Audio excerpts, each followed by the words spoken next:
So today we're going to harvest some of our tomatoes, our green peppers, and our onions and whip up a quick batch of salsa that's super yummy and it cans really well. It's not my own recipe, so I'm going to put a link in the comments of this video below to the recipe that I'm following, but I do make a few slight modifications that I'll talk about when we're adding everything into the pot.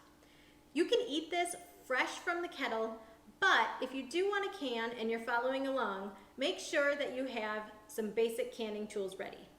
Your kettle for your water bath, your canning tools like your jar tongs and the little magnet to help you get the lids out of the boiling water. Of course, jars, rings, and lids, as well as a kettle or a stock pot to bring all the ingredients together. You'll also need a few basic ingredients that you probably already have in your pantry, as well as your produce. So I'm gonna head to the garden, pick our veggies, and I'll meet you right back here so we can walk through the list.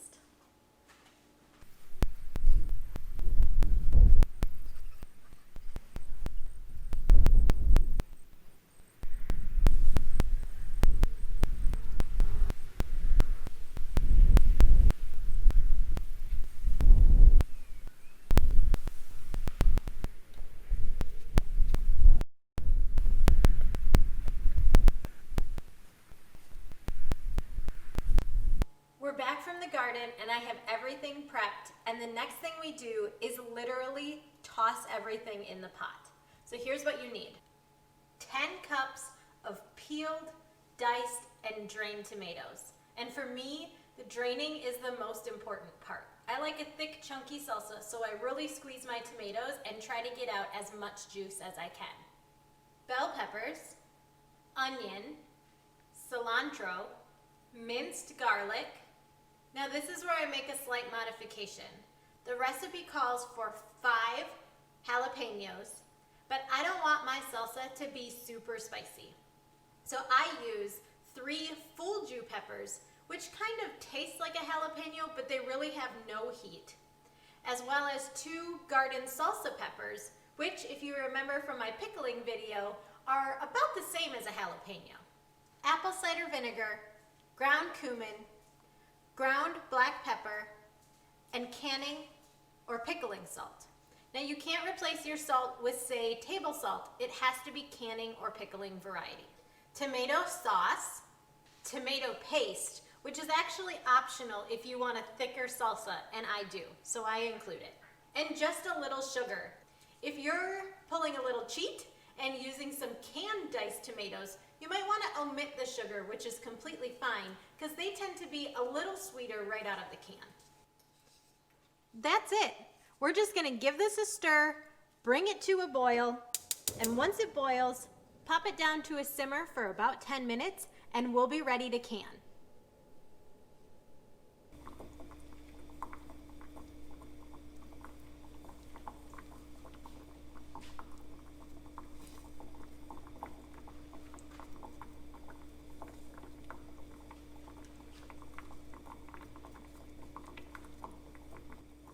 Okay, I switched my stove around because I want all my canning stuff on one side so I can do this process quickly and easily. In my stock pot, I have a water bath going. Remember, you need enough water to cover the size jar that you're using. You need to start boiling your lids, and of course you need your salsa. My jars were sanitized this morning in the dishwasher on a quick sanitation setting, so they're good to go. All we need to do is pour the salsa in the jars, put them in the water bath for about 15 minutes, and we're done. Let's get started.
can toss the lid back on.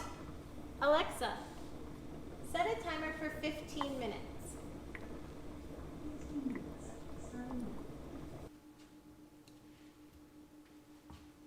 And there you have it, a super quick batch of salsa that is so yummy, and it's going to fill our pantry for a long winter. And for those of you that know us well, you know that salsa is just about the only way I get vegetables into Mike.